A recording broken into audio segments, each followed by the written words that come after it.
नमस्कार। मैं हूं सच्चिदानंद वशिष्ठ। और सज्जनों, जिस समय पर हम मकान की नींव लगाते हैं, गृह प्रारंभ करते हैं, उस समय पर हम दुविधा में फंस जाते हैं। कोई कहता है यहां नींव लगाओ, कई वास्तुकार कहते हैं ईशान में नींव लगाओ। तो वहां पर जब अलग अलग विचार वहां पर सामने आते हैं तो हम कंफ्यूज हो जाते हैं, मतलब भ्रम हो जाता है कि हम कहाँ नींव लगाएं। और बहुत सी बार ऐसा भी होता है, नींव लगाने वाला ब्राह्मण अगर वहां पर है, कभी कभी उसको भी जो है ये पूर्ण जानकारी नहीं होती, तो हम वहां पर धर्म संकट में फंस जाते हैं। देखिए, नींव जब हम लगाते हैं तो मकान का जो हमारा चौकोर प्लॉट है उसमें 4 दिशाएं होती हैं, पूर्व, पश्चिम, उत्तर और दक्षिण। इन चीजों को आप जानते हैं। लेकिन 4 विदिशा होती हैं, यानी उनको कोण कहा जाता है। जहां पर पूर्व और उत्तर का मेल होता है उसको ईशान कोण कहा जाता है, उत्तर पूर्व कहा जाता है, नॉर्थ ईस्ट कहा जाता है। और जहां पूर्व और दक्षिण का जहां मेल होता है, जो कोना बनता है, उसको हम साउथ ईस्ट कहते हैं, यानी अग्निकोण कहते हैं। और जो दक्षिण और पश्चिम का कोना जहां पर बनता है उसको हम नैऋत्य कोण कहते हैं। और इसके पश्चात एक कोण बच जाता है उत्तर और पश्चिम का कोना, उसको हम वायु कोण कहते हैं या वायव्य कोण कहते हैं, उसको नॉर्थ वेस्ट कहा जाता है। अब 4 कोण हैं, तो वास्तु का जो नाग है वो चारों कोणों में भ्रमण करता है।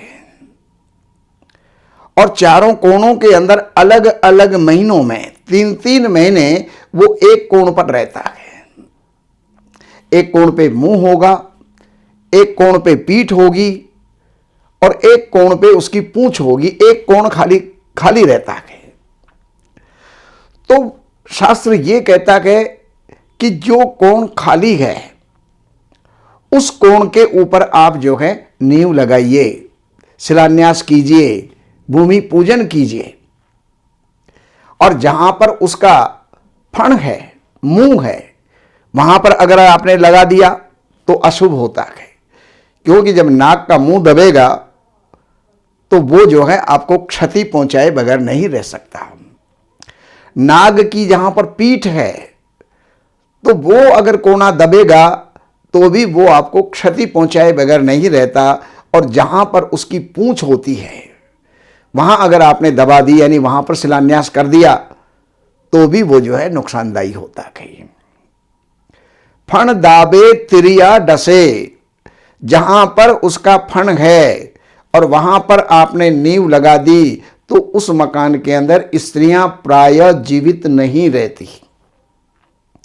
फण दाबे तिरिया डसे और पूंछ दबे भरतार, जहां उसकी पूंछ है और वहां आपने शिलान्यास कर दिया, भूमि पूजन कर दिया, नींव लगा दी, तो भरतार यानी स्वामी, गृह स्वामी, उसके जीवन को खतरा होता है। और जहां पर उस नाग की पीठ है तो फण दाबे तिरिया डसे, पूंछ दबे भरतार, और जो कोई दाबे मध्य में तो होए कुटुंब संहार। तो वहां पर पूरे कुटुंब में कुछ ना कुछ विनाश होता रहता है। गलत जगह पर नींव लगा करके फिर बाद में साल में, 2 साल में, 5 साल में फिर आदमी विचार करता है, यार मेरे घर में ये दुर्घटनाएं क्यों हो रही हैं, मेरे घर में ये दुर्घटनाएं क्यों हो रही हैं, मेरे ऊपर तो किसी ने कुछ कर दिया, मेरे ऊपर काला जादू कर दिया, मेरे ऊपर किसी ने मूठ छोड़ दी, मेरे ऊपर किसी ने चौकी रख दी है। ये सब बातें नहीं होती।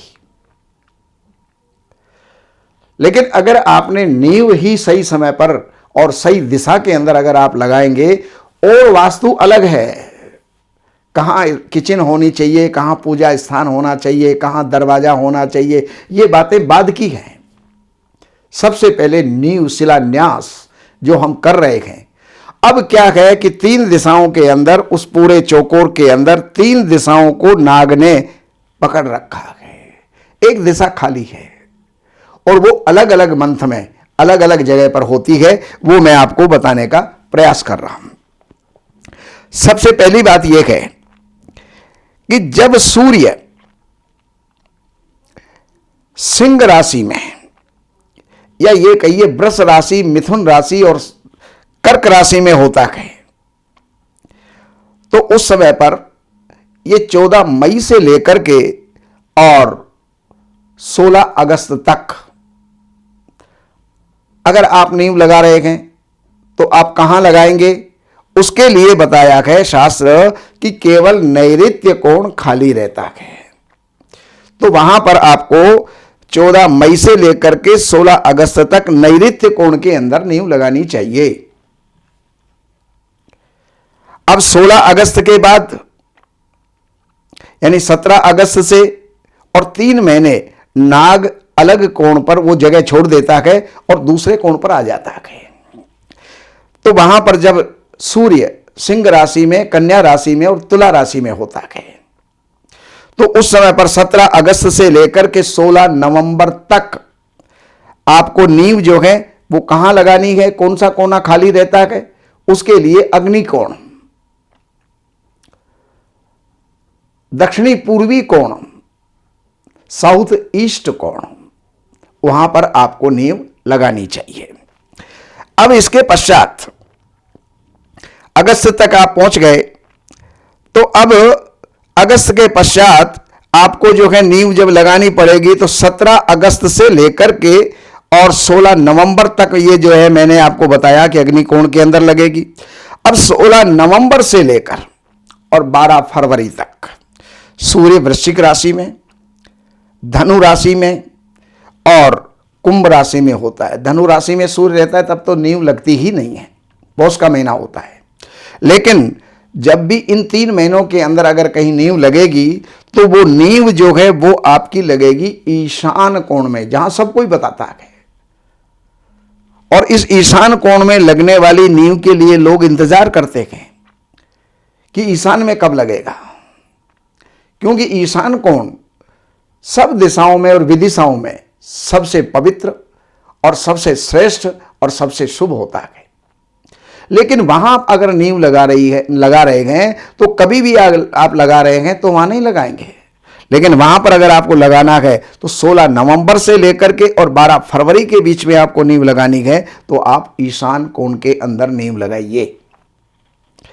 अब एक कोना बाकी रहता है और वो कोना है वायव्य कोण। तो 13 फरवरी से लेकर के और 14 मई के बीच में सूर्य उस समय पर कुंभ, मीन और मेष राशि में होते हैं। तो जब मीन राशि में होते हैं उस समय फिर मल का महीना होता है, तो उस समय तो नींव लगती नहीं है। लेकिन फिर भी इन 2 महीनों के अंदर जो कि कुंभ राशि में और मेष राशि में सूर्य रहेंगे, उस समय पर नींव लगेगी। तो वो नींव जो है कहां लगेगी? वो कौन सा कोना है जो उस समय पर खाली रहता है, जिसमें फण भी नहीं है, पीठ भी नहीं है, पूंछ भी नहीं है, और वो है वायव्य कोण, अर्थात उत्तर पश्चिम का कोना, नॉर्थ वेस्ट। वहां पर आप नींव लगाएंगे तो घर सुखी होगा, संपन्न होगा, स्वस्थ होगा और धनवान होगा, विद्या संपन्न, हर कोई व्यक्ति सदाचरण से युक्त वहां पर होंगे। और इस प्रकार से आपको नींव लगानी चाहिए। बाकी और कोई भी अगर आपको जानकारियों की आवश्यकता है, जैसे ज्योतिष से संबंधित है, कोई व्यापार, संतान, विवाह से संबंधित कोई समस्या है, या कोई वास्तु से संबंधित कोई समस्या है, तो वो आप इन नंबरों पर संपर्क करके कार्यालय से जो है अपॉइंटमेंट लेकर के कार्यालय की सेवाएं अर्पण करके और आप जो भी जानना चाहते हैं वो जान करके और आप लाभ उठाएं। और सज्जनों, कई दफा लोग ये कमेंट कर देते हैं कि पूरी ज्ञान की बातें बताने के बाद आप ये कहते हैं कार्यालय की सेवाएं अर्पण करके। तो ये तो परमार्थ नहीं हुआ। भाई हम आपके लिए परमार्थ कर रहे हैं, आप हमारे लिए परमार्थ कीजिएगा। ये सेवा का आदान प्रदान है। आपको कुछ जानकारी चाहिए, हम आपको जानकारी दे रहे हैं, तो वो उसका जो है पत्र पुष्प जो भी वहां पर है जो नियुक्त किया जाता है वो आपको अर्पण करना चाहिए और लाभ वहां पर आपको लेना चाहिए। नमस्कार। हमारे यहाँ वैदिक ब्राह्मणों के द्वारा सभी प्रकार के पूजा पाठ, कर्मकांड, संगीत में विवाह, गृह क्लेश, काल सर्प दोष, व्यापार में रुकावट व नवग्रहों की पूजा आदि कराई जाती है। हमारे संपर्क सूत्र हैं 7838898421। देवज्ञ सच्चिदानंद वशिष्ठ जी से वास्तु, ज्योतिष, वैदिक अनुष्ठान, पूजा पाठ, महामृत्युंजय पाठ, शतचंडी पाठ, बगुलामुखी पाठ, भैरव अनुष्ठान आदि, राशि रत्न, रुद्राक्ष, कवच आदि हेतु संपर्क करें। हमारे संपर्क सूत्र हैं 7838898421। हमारी वेबसाइट है www.shrivashishth.com।